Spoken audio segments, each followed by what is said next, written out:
I don't know if you guys have seen these cave diver memes, but that's pretty much what we're doing today in Minecraft. Like, ooh, nobody's gone in this cave and survived. I bet I could do it. So yeah, while we're doing that, I've got some pretty scary Reddit stories to read you. Let's go ahead and get started with the first one. The first story today is from r/nosleep from user More Tanks. Every morning my family watches me die at the breakfast table. We were having breakfast together, like every morning. We sat in the massive dining room, quietly eating scrambled eggs, bacon, salad, or buttered toast, whatever each of us wanted. Dad sat across from me, Mom and my brother to my right, sister sat on my left. I wasn't eating. I hadn't felt hungry since yesterday. My thoughts were racing, and I simply didn't have the space in my head for anything else. The very first thought that set the rusted gears in my brain turning was this: why don't any of us work? Neither Mom or Dad ever leaves the house for long. My brother goes out sometimes, and occasionally my sister goes with him, but never for very long. Then another thought sent me further down the slope. Why don't my siblings and I look alike? My brother was a huge man. His short, black, curly hair and sharp nose made it seem like he might have come from somewhere in Latin America. His eyes were always watching everything, as if he were waiting for something to attack or for an enemy to appear. My sister was short but muscular. She always wore her thin blonde hair in a ponytail, and her eyes were those of a predator. I could see the way she observed everything, her gaze almost flickering, like she was a hair's breadth away from slitting someone's throat. Mom and Dad, on the other hand, were completely different. I didn't fear them the way I feared my siblings. They just watched, studied. Both were small, thin people. Mom wore glasses and kept adjusting them, pretending she wasn't staring at me.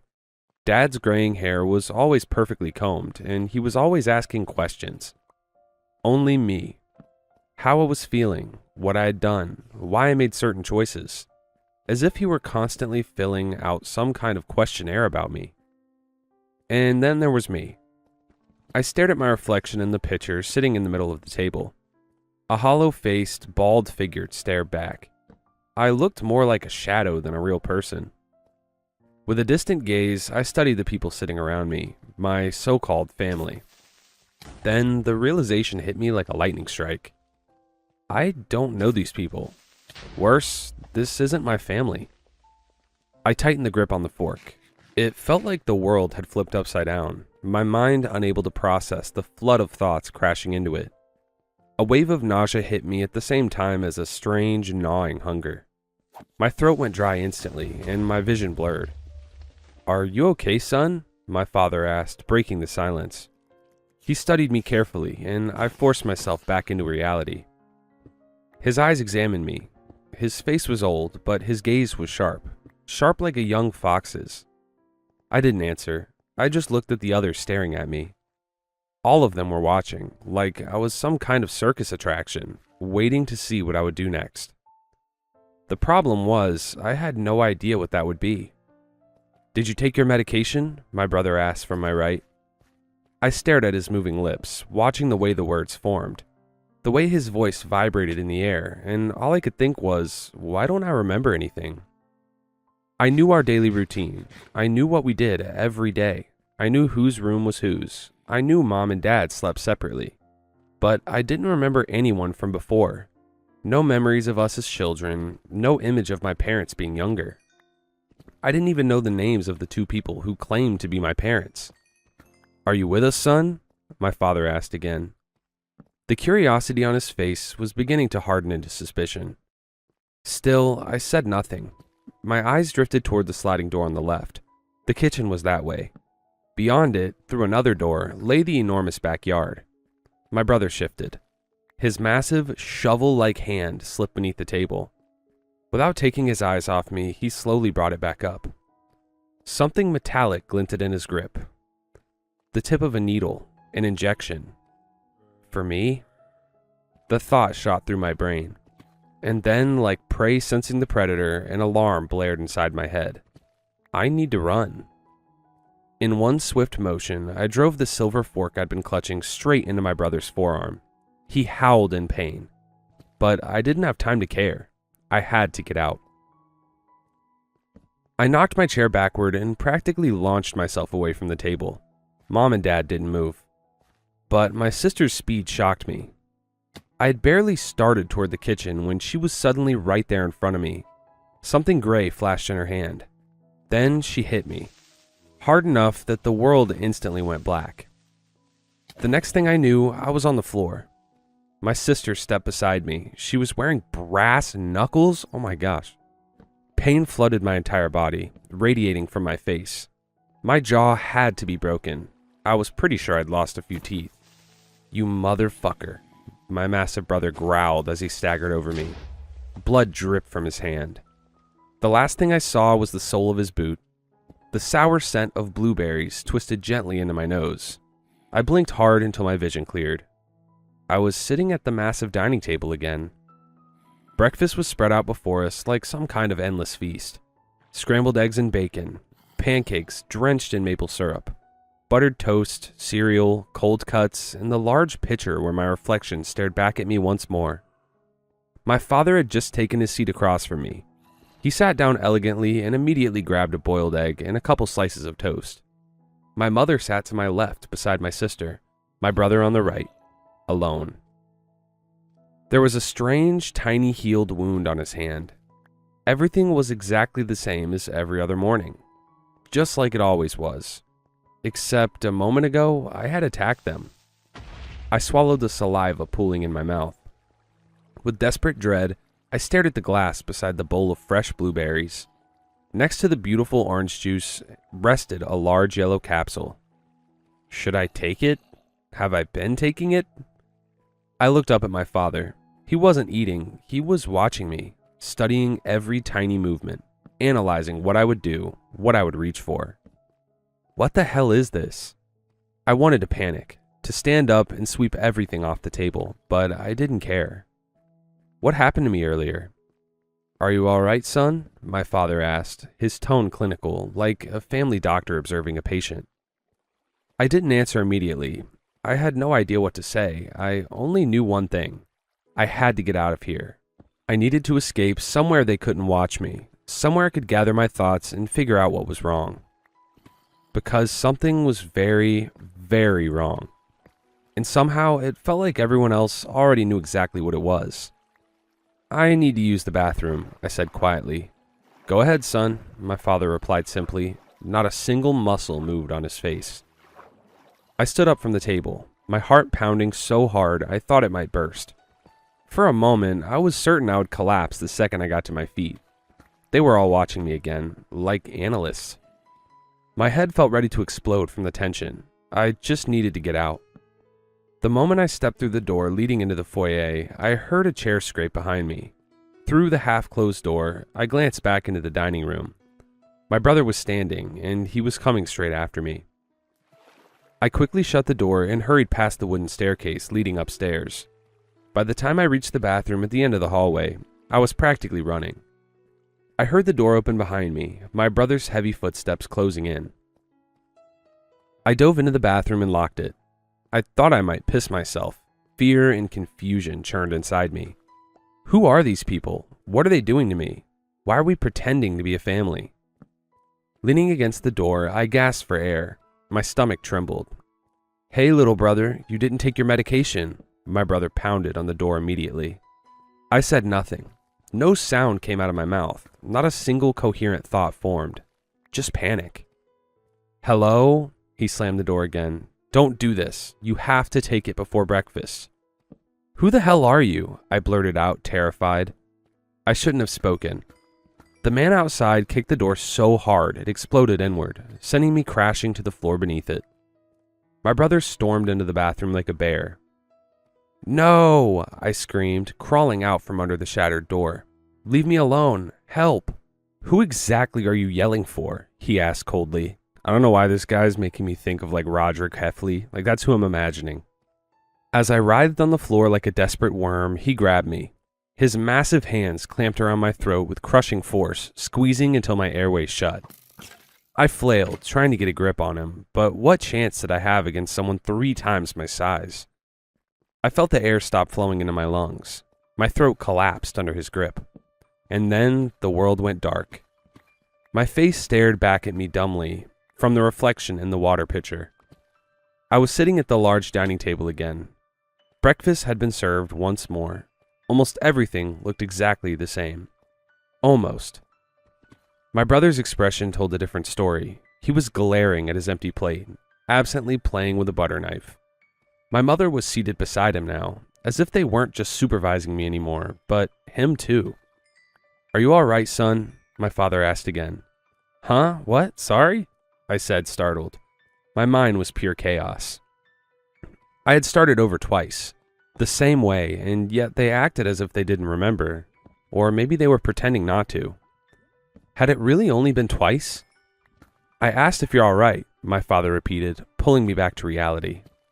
"Yes," I replied, surprising even myself. Why did I say that? The thought raced through me. Why am I even answering this man? I swallowed hard and glanced at the glass beside my hand. Cold orange juice beaded with condensation. Next to it sat the large yellow capsule. Should I take it? "Don't forget your medication," my mother said gently. I shot her a sideways look. That damn pill again. Something deep in my mind screamed not to take it. What even is it? Why would I swallow something without knowing what it does? And yet, buried somewhere inside me was the certainty that I always took it. A routine. Maybe I swallowed one every single day. My sister leaned forward in her chair, staring straight into my face. She looked exhausted, worn down, but her eyes were still sharp, still alert, and angry. I scanned every person sitting around me. My father, my mother, my brother, my sister. All of them watching me from the head of the table. My father had just opened his mouth to speak, about to say something, maybe ask another question, but I was faster. I snatched the yellow pill, shoved it into my mouth, and swallowed it whole.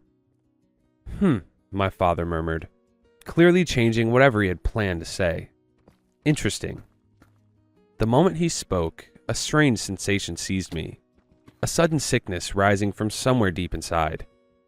My vision blurred, my reflection in the picture smeared into nothing. The others calmly leaned back in their chairs, still observing me.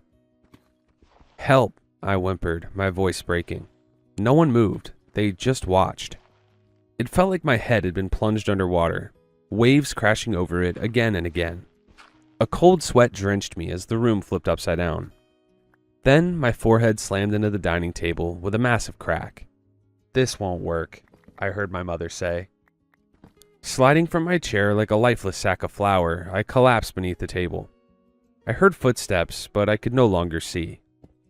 "Help," I breathed out with my final exhale. I let out a deep sigh. The table again. My reflection stared back at me from the picture. The face looking back was mine, yet somehow unfamiliar. A warm breeze brushed across my skin, and only then did I realize that one of the large windows facing the backyard was open. Outside, the summer sun was already shining brightly. "Are you all right, son?" my father asked, setting his notebook beside his plate. He served himself scrambled eggs and a few strips of bacon. My mother was only drinking coffee this time. My brother was eating slices of melon. My sister was nowhere to be seen. I glanced down at the table. The small yellow capsule was there again, a glass of water beside it. I raised my hand to grab it, but something held me back. I shouldn't take it. The thought flashed through my mind. "So, son, how are you feeling?" my father repeated, adjusting the collar of his shirt. "How long are we going to keep playing this game?" I asked coldly, locking eyes with him. Straight into those aging, tired brown eyes. My brother froze, lowering his slice of melon. He looked from me to our father. My mother stopped sipping her coffee, her eyes widening. "What?" my father asked, poorly masking his surprise. "What game?" "All of this," I snapped. "Starting from the same place every time. What do you want from me? Why do we keep doing this over and over?" My father adjusted his glasses and leaned back in his chair. He picked up his small notebook and examined me like an examiner grading a test. "How many times do you think we've done this?" he asked. A bead of sweat rolled down his forehead. "I don't know," I said, glancing at my brother, who watched me with stern eyes. "Many times maybe, but what's the point of this?"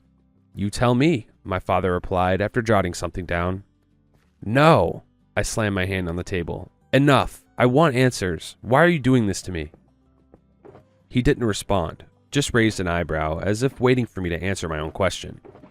I want to hear it, I shouted. Who are you? What are you doing to me? We are your family, he said flatly, writing another line in his notebook.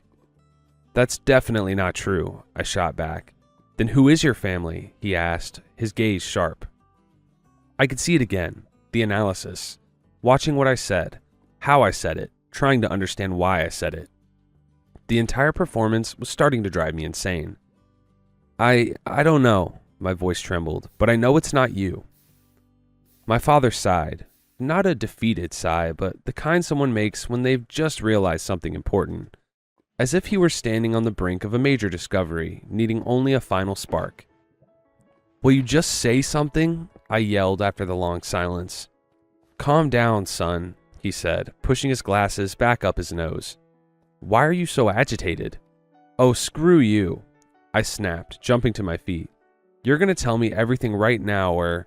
Sit down, my brother cut in, rising from his chair. Oh, you shut the hell up too. I pointed at him, backing away from the table. Don't touch me. I've had enough. My brother stared at me with murderous attention. He looked like he was one breath away from charging. I kept backing toward the kitchen. Now that my sister wasn't here like the first time, I saw my chance to escape.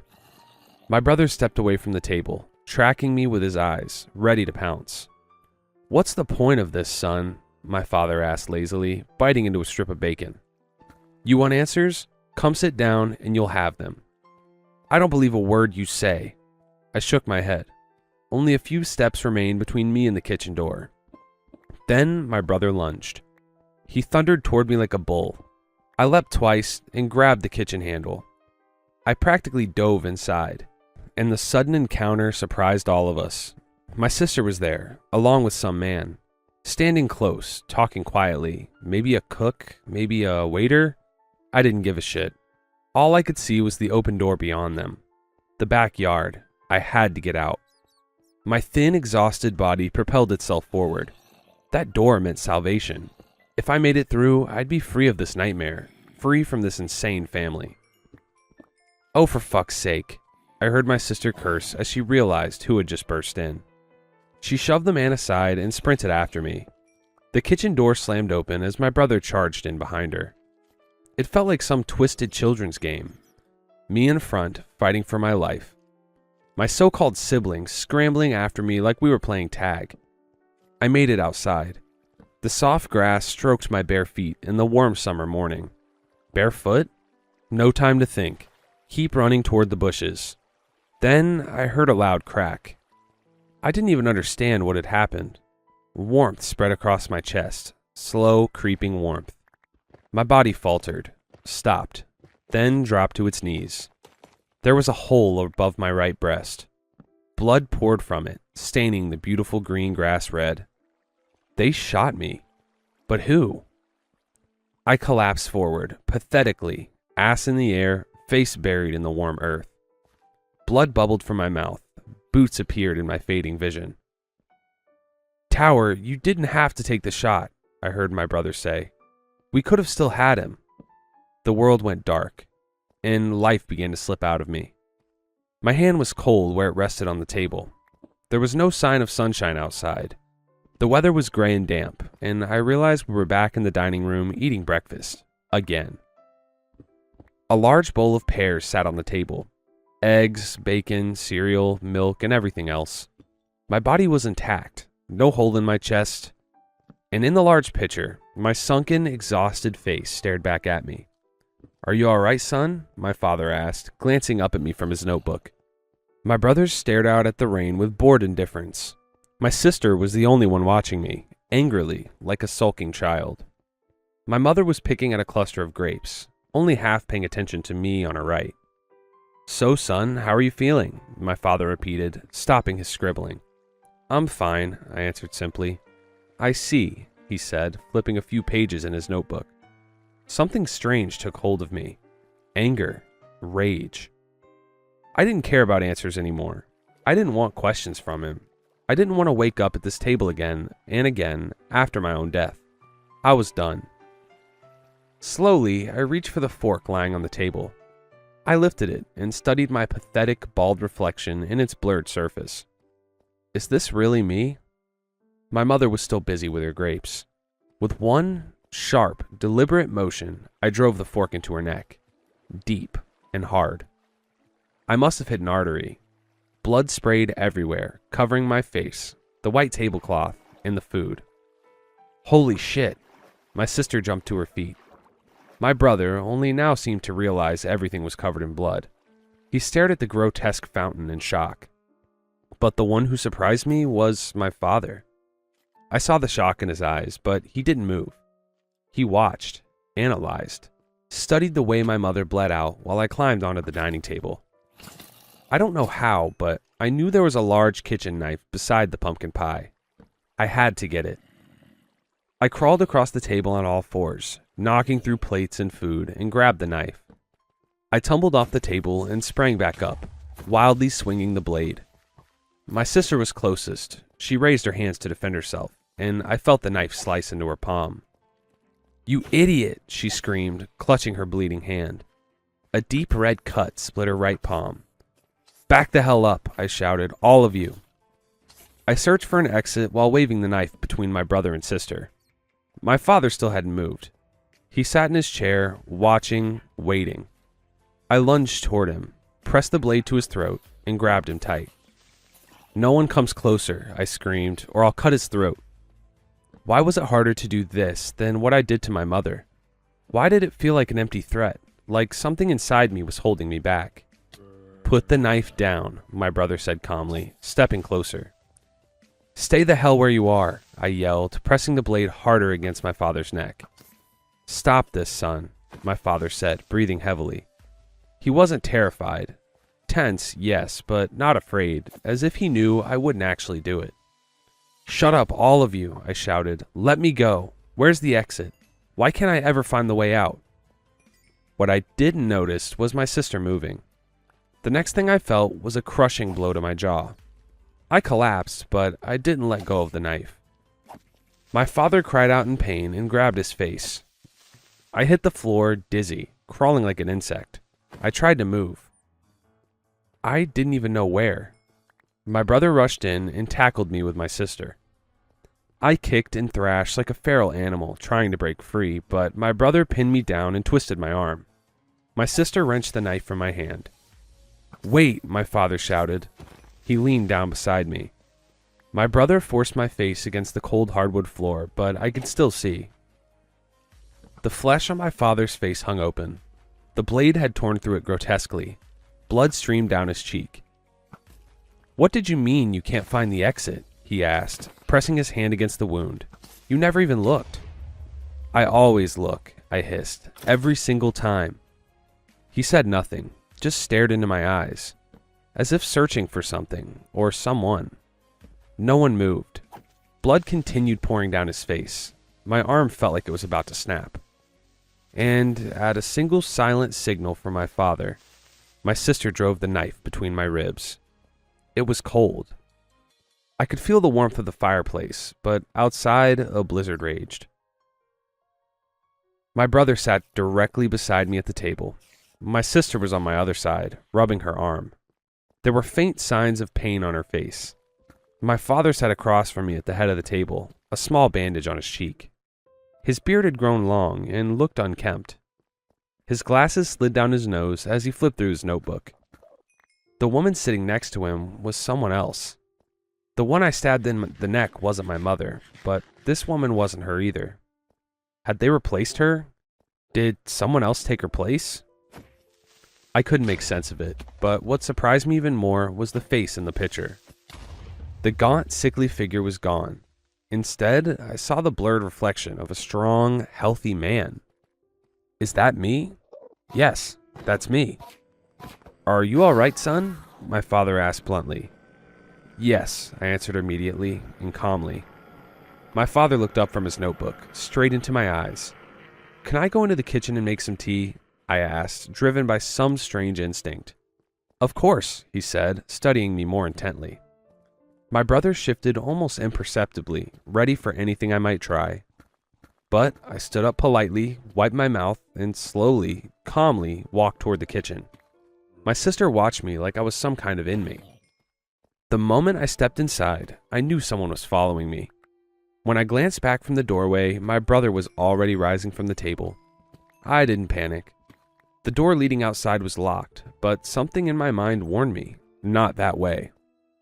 Don't run. The kitchen was empty and cold. Slowly, quietly, I pulled open a drawer, as if I already knew what I would find. I took out the metal meat tenderizer. Then I positioned myself behind the kitchen door. My brother stepped in at that exact moment. As the door shut behind him, I swung. Hard. Straight for his head. The large man dropped to his knees instantly. "What the hell, you crazy bastard?" he snarled. I didn't give him time. I struck again, and again, and again. He collapsed onto the floor. I stood over him, panting. No time to think. I had to go. I glanced at the door to the backyard. Not that way, something screamed inside me. I scanned the room quickly. The small dumbwaiter looked like my best option. "You guys okay?" I heard my sister's voice approaching, her footsteps growing louder. I dropped the tenderizer and grabbed a knife instead. I pulled open the dumbwaiter doors and climbed inside, lowering myself down with the rope into the darkness below. "Damn it," my sister shouted from the kitchen. "Alarm! The subject escaped." But I was already in the basement. It was dim, more like a storage room than a cellar. Food was piled everywhere. At the far end of the room, a small square garbage chute gleamed from the wall. I moved toward it, knocking over a jar in the darkness. When I pulled the metal hatch open, a nauseating stench hit me. "Look at the floor," the thought flashed again. It was hard to see, but there was a grated drain there. I crouched beside it and heard water trickling below. Heavy footsteps thundered somewhere above, many of them running. They were looking for me. In the gloom, I felt along the edges of the grate and found screws. The knife fit perfectly. A coincidence? How did I know this? I loosened the screws quickly. Within a minute, the grate gave way. I dropped into the sewer immediately. It was tight, but curled up, I managed to fit. I crawled through the filthy water until I felt the tunnel begin to slope downward. Then I started sliding with the slow-moving sewage. There was nothing to grab onto. The walls were slick and disgusting. I tried to slow myself with my hands and feet, but I only sped up. Then, suddenly, the tunnel disappeared beneath me. I fell. I landed with a heavy thud on something soft. Dazed, I sat up and groped around in the darkness. High above, faint red indicator lights barely provided enough illumination. But I could feel the piles around me. They stank of rot. Flies buzzed in thick swarms. The mass beneath me was warm and mushy. As I searched through it, I became increasingly certain it wasn't what I first thought. There was fabric, clothing. Then my hand closed around a human arm. I jerked away in horror.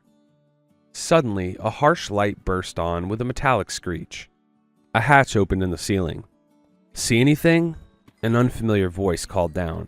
"Not a damn thing," another muttered, sweeping the area with a flashlight. I threw myself flat into the pile. Bloody, fecal water soaked my face, but I didn't move. Not even when I realized the dead face lying beside me was the same face I knew from the picture. All the bodies looked exactly like me. "Forget it," one of them said. "He couldn't have gotten in there anyway." "Oh, damn," the other replied. I heard rattling, a splash. The flashlight fell down beside me, casting its beam across the opposite mound. "You idiot," the other snapped. "Now we'll be the ones sent down there." Then the hatch slammed shut. As revolting as the stench was, I took a deep breath. I crawled toward the flashlight, its beam throwing monstrous shadows across the walls. The chamber was filled with corpses. Every single one of them looked like me. The room was full of my bodies. It was always me, every time. Whether from shock or the force of realization, I don't know how, but I found another drainage pipe. Using the flashlight, I crawled onward. I couldn't stop now. I had to get out. Then I saw it. Light. Bright white light. I pushed forward desperately, dragging myself through the freezing filth, and then I burst out, again, into a filthy stream. The rocks tore open my skin, but I didn't care. Everything was cold and buried in snow. I staggered out of the water and stopped to stare at the landscape. My feet were nearly frozen, but the silence of that moment was worth everything. Sunlight shimmered softly across the snow, turning it almost magical. Far off, between the trees, I saw a car moving slowly. I didn't know where I was, or when, but one thing I knew for certain. I was the first one to ever make it this far. What kind of jacked up experiment is this? That was a really good story, and the lack of context puts you in the OP's shoes and makes it all the more scary. Anyways, let me know what you guys thought about that one down in the comments, and let's move on to the next one. The next story is also from No Sleep, from user Brunette Baby Doll. I ran into an old friend last week. I didn't recognize her at first. I heard all 3 syllables of my first name echo from across the Chevron parking lot before I even saw her. It was early, the morning sun just barely peeking over the horizon. The highway was still quiet. A breeze kept sticking stray hairs to my lip gloss. One hand gripped the car door, the other clutched a sweating Red Bull. I didn't recognize the voice immediately, but I should have. It was familiar, but not in a way I could immediately place. By the time I looked up, she was already walking toward me, waving like we'd just seen each other yesterday. I remember squinting at her for a second too long, not because I didn't recognize her, because I did. It was her. We met in the 2nd grade. It was late September, still hot enough outside for heat mirages to form over the blacktop. She had bright ginger hair cut into a flat bob, and her family had just moved down from Chicago. Miss Yulee sat her beside me because I was good at making people feel welcome, which really just meant I talked too much for her liking. The entire morning was spent whispering and exchanging giggles instead of doing our work. Our birthdays were on the exact same day, down to the year. I remember both of us sort of staring at each other for a second after our discovery, like we had accidentally stumbled into our own secret kingdom. She's still the only person I'll ever truly share my birthday with. My best friend at the time was a girl named Lily from one of the other 2nd grade classes. We'd only really been friends since the year before, but Lily had already developed a habit of acting like she owned me in the way kids sometimes do. She was visibly irritated when I invited the new girl over to sit with us at lunch, especially once she started noticing the little similarities we kept pointing out to each other. After lunch, we spent all of recess trying to avoid Lily. Our elementary school backed up against the highway, with this sprawling field beside the playground that felt enormous when you were 7. We hid under the jungle gym, inside the tube slides, behind the equipment shed we weren't supposed to touch. Every time we thought we'd lost her, Lily would appear. I remember her chasing us down like a foxhound on the grass, shrieking and running as fast as our legs could carry us. She only stopped when the bell rang and we had to go back inside. It felt funny at the time. Looking back now, I think that was probably the first time anyone tried to pull us apart. The summer between 4th and 5th grade, my mom hosted our birthday sleepover.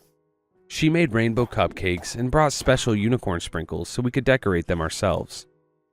We mostly ended up making a mess and staying up too late from the sugar rush. After my parents had gone to bed, we were on the floor in my room playing with the new Breyer horses her grandma had bought her. I was in charge of the stallion. She had claimed the mare and the foals. We were conducting a dramatic escape from an evil stable owner who wanted to sell them all off. "Be quiet. If we go over the fence too loud, he's gonna wake up," I whispered, trying to deepen my voice the way I thought grown men sounded. I nudged the stallion forward. "Okay, glitter, now." She lifted the white mare, jumping the invisible fence line between the hardwood and my carpet. Her voice shifted into character. "Come on, kids, you can do it." One by one, she moved the foals over the fence, careful and dramatic, like their safe landings were of some great importance. When the last one made it across, I followed with the stallion. "You saved us," she squealed, too loud for how late it was. Her hands flying to her mouth like my dad's lumbering footsteps would start down the hallway any second now. For a second, everything went still. She didn't move the mare anymore, she just looked at me. "I love you, Thunder." The words came out of her mouth quietly, like it was still a part of the game. After 5th grade, I moved on to the local middle school while her parents enrolled her in a private school. We saw each other a couple times throughout 6th grade, but we were both busy learning how to be around other people and figuring out what new versions of ourselves fit the changing landscape. My hair changed first, from deep brown to blue, then pink. She grew hers out long. Every time one of us changed something about ourselves, the other usually followed with their own version of it. It didn't feel particularly painful at the time. I just remember she wasn't around as much anymore. It was the kind of thing you don't notice until it's already over. By freshman year, my hair had grown back to its natural brown and developed loose, uneven curls. I'd pierced my own nose that summer and started a collection of small, poorly done hand-poke tattoos across my body. When I walked into my last period, she was there. She had kept her hair long, but it was box-dyed black now and visibly damaged at the ends. Her mascara was always clumsy and a little smudged, but she had put it on in a hurry and stopped caring halfway through. She wore her eyeshadow in a similar fashion, a little too heavy for her features and not quite blended all the way. Our high school was on a block schedule, so we only saw each other every other day. But within a few weeks, we had fallen back into it like nothing happened. It felt like picking up a conversation we had paused somewhere back then, like we had never really been separated in the first place. She had started smoking weed in 8th grade, and we began to take frequent bathroom breaks between classes just to meet up and disappear for a few minutes at a time. I always let her hit my Juul in exchange for her cart. We'd stand there leaning on the stalls for almost 20 minutes sometimes, talking about nothing important, then walk each other back to class as slowly as possible, like neither one of us really wanted to return. The school year blurred into itself. So did the summer after. We'd end up on our back porch at night more often than not, passing things back and forth, laughing too hard at things that weren't really funny. I remember throwing up on the weathered wood after too much of her parents' Casamigos. The charcoal taste still sharp in my throat when we slipped back inside like nothing had happened. I've avoided tequila ever since. In the morning, when her mom came in yelling about it, we tried to blame it on the dog. "I know you two are lying because it smells like straight liquor out there." She stormed into the kitchen, and we couldn't hold it in anymore. We just looked at each other and lost it. After that, it became an inside joke. Anytime one of us was stretching the truth, we'd click our tongues and mutter, "It smells like liquor out there." In the fall of sophomore year, she'd started seeing a freshman. It wasn't anything serious, at least not in the way she talked about it, but she kept asking me to go to one of his JV football games with her because she was too nervous to go alone. I eventually agreed, mostly just to stop hearing about it, and told her I'd only go if we could get stoned first. She came over after school that Thursday, and we killed time at my house until it was late enough to leave. We didn't really talk about anything important, just let the hours pass between us the way they usually did. At some point, I looked over at her and said, "Hey, did you still want that tattoo?" She had asked me for one weeks earlier, after I pierced her nose in the school bathroom. Neither of us had brought it up since. "Duh," she replied. "Can you do it at the game tonight? I have to be home kind of early." I picked at my nails for a second before answering. "Yeah, what did you want again? I need to draw it out with a Sharpie first." "What about a star, like the one you have, but on my ankle?" She smiled a little. "So we can match." She always got a little too excited when we matched. Clothes, jewelry, all the usual teenage things. At the time, it felt flattering more than anything else. I remember pausing longer than I meant to. Just for a second. Then I shrugged. "Sure." By the time spring had rolled around, COVID had started shutting everything down. After lockdown, I spent most nights at her house. There wasn't much of a structure to it, just hours blurring into each other. We'd sit on her bed and watch YouTube videos we weren't really paying attention to, or lie there in the dark talking about nothing until one of us fell asleep mid-sentence. Sometimes I'd catch her answering questions for me before I could even speak, like she already knew what I was going to say. She'd started sneaking out to see that boy from the fall, using me as a cover more than once. I always hated it, but I never had the guts to fully say it out loud. By then, whatever we were had stopped having a clear shape. We started falling asleep cuddling more often than not. We were wandering down to the park one late summer night, intent on getting the last drops of wax out of an old TKO extract we had been saving. The moon hung low in the sky, a dreamy crescent like the kind you would see in an old children's cartoon. There weren't any clouds, but the air was thick and muggy from the last rain 3 nights ago. She flicked her lighter on and held it against the glass longer than she needed to. It left a black scorch mark that never really came off, smearing onto my fingers as I propped the cart straight up. She looked at me for a long moment before speaking. "You know I'm in love with you, right?" I blinked. It took me a second longer to reply than it should have. "Yeah," I paused. "Maybe sometimes I'm in love with you too." She laughed like she didn't know what to do with my answer and changed the subject. We finished what was left of the conversation and I asked if she wanted to get stoned. She nodded. Of course she did. And when she took the first pull, she kind of held it in for a moment before grabbing my face. Her lips were soft, and the smoke tasted like metal in the way it always does when the wax is almost gone. We sat there for a little longer, and she asked if I wanted to go to the Waffle House down the road. I agreed. By the time we got there, the post-bar crowd had already passed, and there was only a single server behind the counter. I tipped her more than I needed to, and told her I hoped she didn't have too much longer on her shift. I don't remember much about the food. I never really do. I remember her eyes, though. Big and brown, darker than mine, always framed with smudged eyeliner and this pinkish silver glitter around the inner corners. Watching me more than anything else. Watching me like she was trying to understand something by looking at it long enough. She held onto my arm the entire walk back to her house. We stole a bottle of her parents' liquor like we usually did and fell asleep buzzed. She was curled into me like we were girlfriends. It felt like we were that night. She woke me up 2 hours later at 4 in the morning to tell me she was going to see him. She would be back before 7. I knew what I wanted to ask, and I think she did too, but I was too scared. She could tell. All I said was, "Okay, call me if you need anything." She looked at me for a little longer than she needed to. Then she smiled, small and tired, before kissing my cheek. On her way out, she paused at the window. "Leave it unlocked for me," she whispered. And then she was gone. We didn't see much of each other after that night. Graduation was the last place we really spoke. We exchanged pleasantries in the crowd after the ceremony, talking about college like it was something happening to other people. How we'd made it through before and we'd make it through again. We drifted again without really making it feel like a decision. She moved about 30 minutes north of where we grew up. I moved downtown into Atlanta.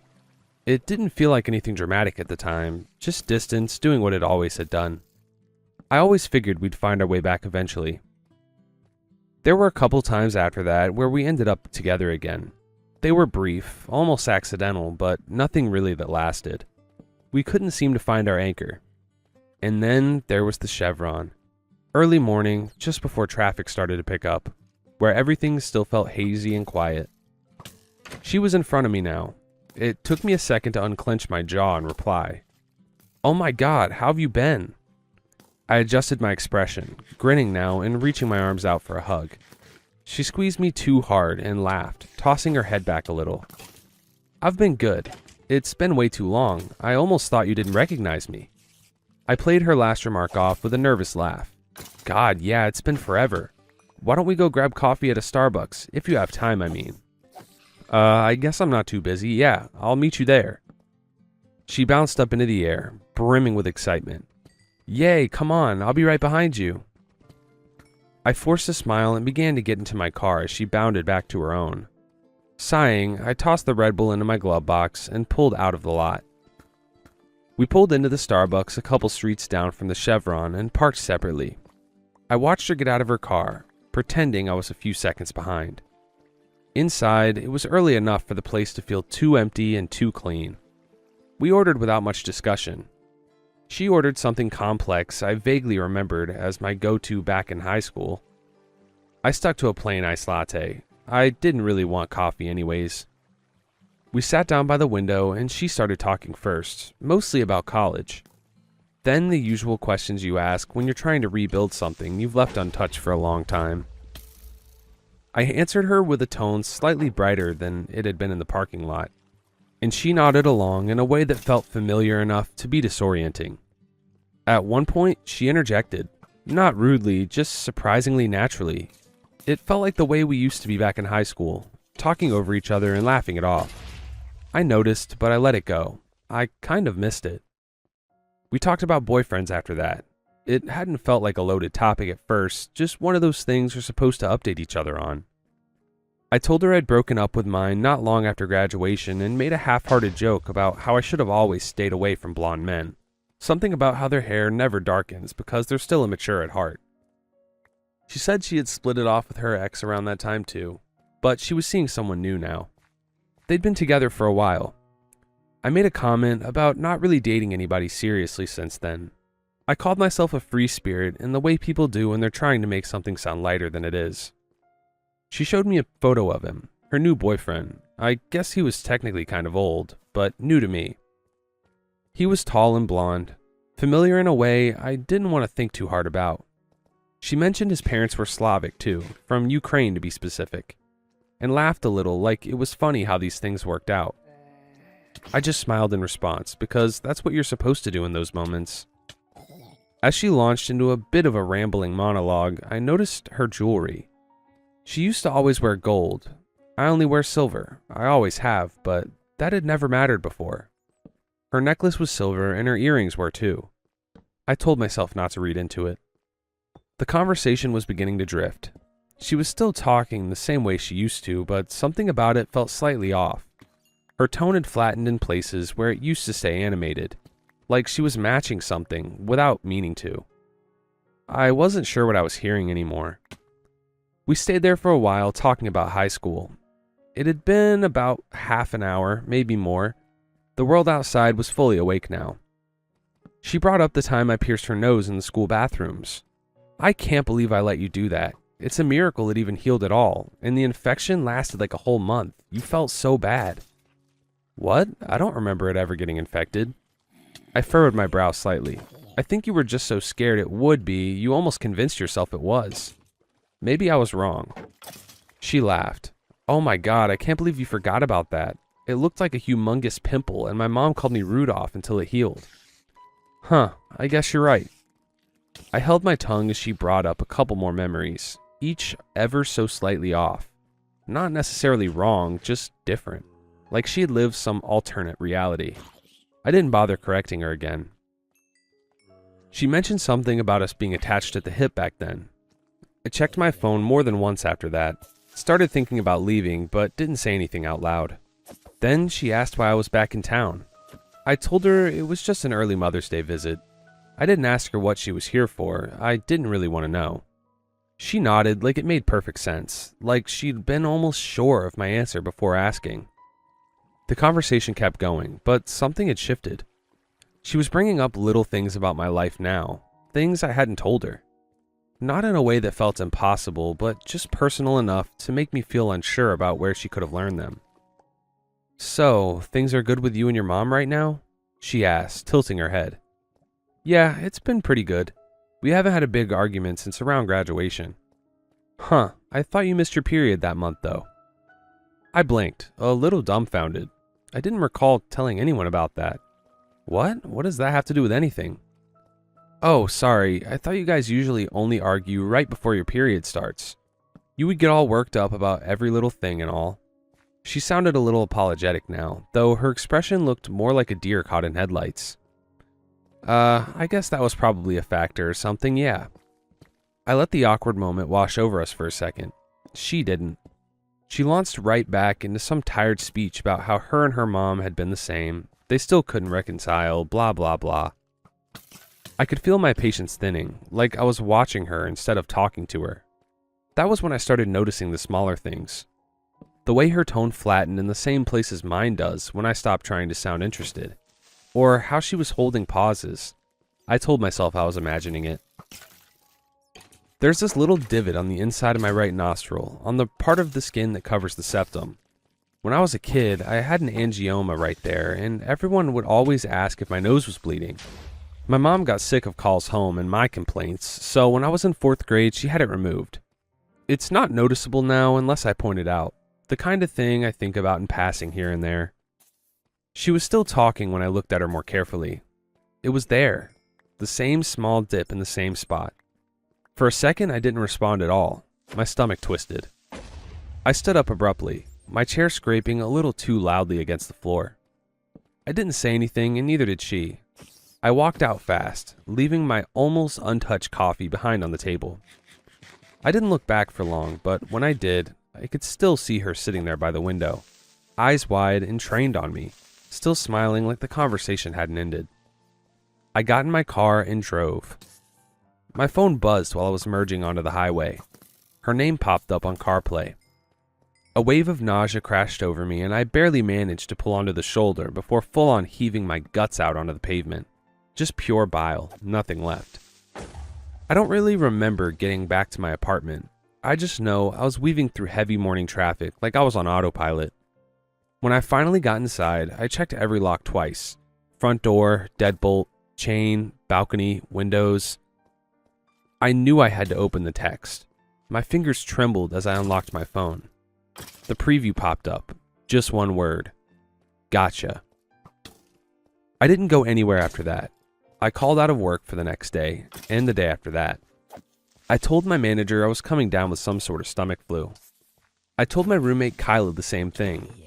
She's been picking up groceries for the week. I didn't leave the house again until Saturday morning. I avoided all my usual spots, just straight to work and back.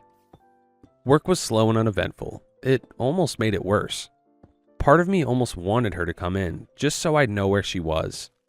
The utter absence of customers made my skin crawl. I couldn't bring myself to tell any of my coworkers why I was so off.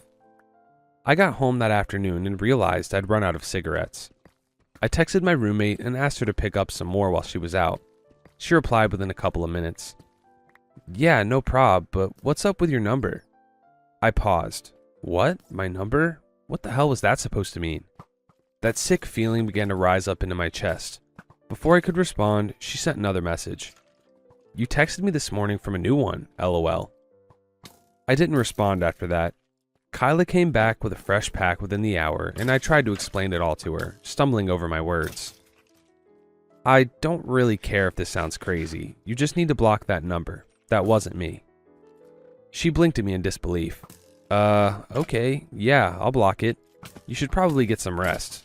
This whole thing sounds a little outlandish. I stopped arguing and kinda just stood there for a minute. There was no point. Around 11 p.m. last night, my mom called. Hey, sweetie, why does your location show you're at your apartment when I'm looking at you standing outside the door? What? Someone just knocked, said they forgot their keys and needed to come in. They sound exactly like you. Mom, I started. That's not me. Don't open the door. Call the police. My mom went quiet for a second. Then, very softly, she spoke again. She keeps pulling at her sleeves like you do. I heard another knock through the phone. 3 quiet taps against the front door. Then my own voice, muffled but mine. Mom, please, you know it's me. Okay, this story definitely gave me some chills. So the OP's best friend didn't just want to be like her because they were friends. She wanted to become her. Oh my gosh. Anyways, if you liked today's video, don't forget to drop a like and subscribe. Huge shout out to my channel members. Thank you so much for your continued support. If you guys do want to further support the channel, that link's going to be down in the description. However, it is not at all required, always an option. You don't have to do that. Thank you so much for watching, and I'll see you tomorrow. Peace.